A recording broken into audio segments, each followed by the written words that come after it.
Teenage Mutant Ninja Turtles Season 4, Episode 3, The Weird World of Wyrm.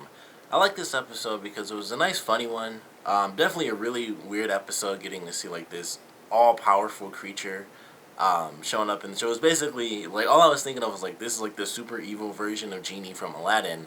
And I don't count it as Jafar because he was, like, pure evil. This was, like, really... Wyrm was, like, really silly and stuff, but obviously he was evil, like, once he escaped at the end. He was just, like, waving his hands and just destroying planets for no reason. But I like this episode because it kind of gave a little bit of interesting points about just the universe that they're doing with this version of the Turtles. And when they first get attacked by, like, the Astro Zombies, after all that stuff happens, which was a nice little scene, it was just like, okay, it seems like this is going to be, like, sort of a zombie episode type of thing. After that happens, they get out of there. The Fugitoid is like, oh, there hasn't been, like, an astral zombie and, plague in, like, 1,000 years or something crazy like that. So, even with them kind of reversing time at the end, it was like, that's still a thing. Like, that wasn't just, like, it randomly happened because Casey wished something interesting would happen, but astral zombies exist even outside of that. That's just a thing. So, I thought that was really funny that they mentioned that. And then, one of the other things with Wyrm being a creator of chaos, I believe Fugitoid mentioned that there are, like, 3 of them or something like that. He's one of the 3, or he probably just said one of the creators of chaos.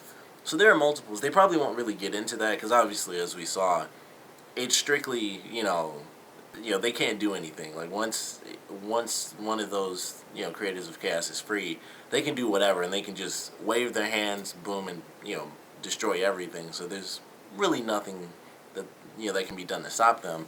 And I was wondering what they were going to do, like if that was going to continue on from this episode. And it was pretty interesting. It was like, okay, because they did the 3-wish thing, so it wasn't, I wasn't sure how that was going to play out until, Casey was like, I'll team up with you, and then, I just need one more wish. I was like, okay, they used up the 3 wishes, so now he's free. And I was thinking, like, maybe they're going to really somehow keep going with this, because when he was just, like, waving his hands, blowing up planets, I'm like, how can they possibly continue this? And, of course, they don't. They kind of, keep it sustained in its own, little episode, which I think was still cool. It would have been really insane if they had to actually take on this creator of chaos who's just, doing, like, a little symphony at the end, just blowing up planets left and right. So I don't know how that could have possibly gone anyway, but I like this episode. It was a nice, funny one. Casey was definitely funny in this episode. Even when he became, like, the smartest thing ever, he was like, I'm the dopest being in the universe. I thought that was just really funny, because it was like, it's still, like, super insanely genius Casey, but he still used the word dopest. So I was like, that's just funny. That was a nice little moment. The Turtles were actually in, like, their original outfits and used their original weapons and everything in this episode. So that was kind of cool. It's like, okay, we got to see the Turtles. Just as the Turtles, they didn't have to use their spacesuits or anything like that. They had their original weapons and stuff. That was kind of interesting. It made me wonder, once again, because we still haven't had a scene where they really talk about the weapons. So it kind of made me wonder why they switched back to their regular weapons. But I guess it's going to be like, if they have to leave the ship, they'll take the laser weapons and stuff, because that way it's guaranteed. It's not just like metal going up against like some random laser-based weapon. So I guess that's how they're gonna play it. If they're, for whatever reason, fighting inside the ship, they'll stick to their original weapons. But if they have to go out and fight against other species, they'll take the laser versions. That way they know for sure it can stand up to the other hand-to-hand combat that they're gonna have to deal with. So fun to see everyone in their original outfits and just going around, aside from the very beginning when they were going up against the Astro Zombies, all regular outfits. It was just the Turtles as if they were back in New York, just no suits, none of that, old weapons and everything.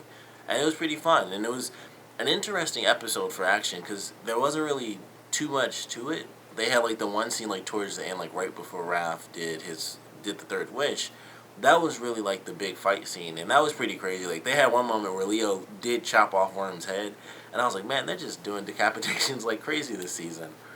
But it was interesting. Like, he's doing, turning all these weird shapes and doing all this crazy stuff, and I certainly enjoyed it. It was definitely fun. Just a nice little, crazy little episode. Like, obviously, it was kind of a filler episode because nothing really plot-wise happened. But it was definitely fun. I would assume that Wyrm is in the comics, But if they did make up this character, which I doubt they did, definitely a fun one. Definitely an interesting character. It makes me really curious how Wyrm was introduced in the comics, considering how powerful he is in the show for this episode. That basically is like, oh, we have to reverse time.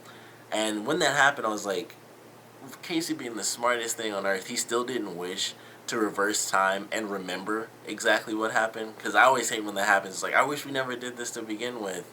And no one ever says in TV, like, I wish we never did this, but we remember everything that happened.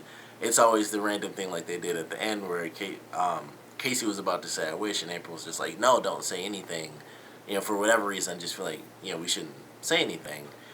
And it's like, man, especially, it really bugs me because he was like the smartest creature ever. It's like, it makes more sense to know that, and that way they could have still taken the box, and that way they wouldn't have had to have, made a wish or anything. It's like, all right, we have this, and they'd have to find some way where, the wishes wouldn't be heard or anything, but it was interesting. Wyrm was obviously a total douchebag, like a complete murderer, just destroying planets at the end, and even the wish granting stuff was really douchey because when he's like revealed to everyone, it's like, oh, you get 3 wishes, but technically you have 2 because he already wished for one. And I'm like, how in the world can you count that as a wish when Casey's just like floating, randomly talking, but it's like, oh, he wished for that, so that's one of the 3 wishes, even though they had no idea what was happening. It was just like, this is some super douchey stuff, and that's what kind of made me think of Aladdin. And it was like, he'd grant wishes.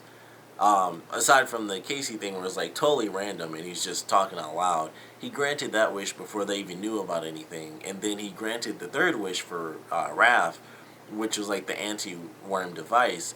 Although he wasn't supposed to, he's not allowed to do that, but he still granted the wish and just gave him a crappy gun. I was like, man, Genie never would have done that from Aladdin, and I don't know why that was in my head. It just was like, huh, just what a douchey character, but. He made for a pretty fun episode. Like I said, I don't know if they're gonna get into this sort of creators of chaos type of deal, maybe in a future season or something. Now that, of course, they do space travel, that's gonna be implemented in the rest of the seasons, or at least talked about. So it's like they might still be on Earth, but it's like, hey, we at least know that this is happening up in space. This, could be a thing. So I don't know if that's gonna take place in the future or anything like that. If we'll meet the other creators of chaos, but. I did like this episode. It was a nice, funny episode. Definitely lots of silly, crazy comedy in it. The little bit of action that did take place when they were actually fighting against Wyrm was actually pretty entertaining, and they're jumping around, and he's doing all sorts of crazy moves and tossing them all over the place. I thought it was pretty fun. So, a nice, filler type of episode. I'm looking forward to the next one, and I don't know what it's technically going to be, but I'm assuming it's going to get back to the main story, which I would love to see, because we still really haven't gotten the Triceratons, which I find kind of funny. And that's kind of the whole point of this season. We still haven't really. They were in 2 scenes, I think, this whole season so far. It's only, obviously only been a couple episodes, but it's kind of funny that they've really been focusing on, okay, here's this new villain that's going to be here. And then the second episode was Mona Lisa. And it's like, alright, this is kind of what's happening. And the Triceratons are, the big thing.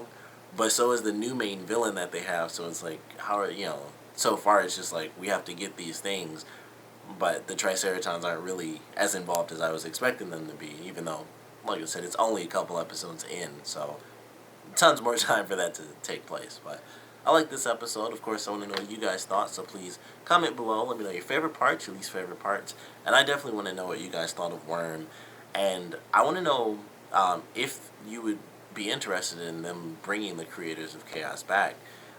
Maybe all of them, or maybe just a different one. In general, it doesn't have to be Wyrm again. But I think it would make more sense if it was Wyrm, because that way, maybe he'd do something and make them remember the other timeline, because he remembered. So, and obviously, Symphony destroying up, blowing up planets and stuff, he could probably just snap his fingers and be like, boom, there you go, and you remember everything. So, I'd love to see that come back into play.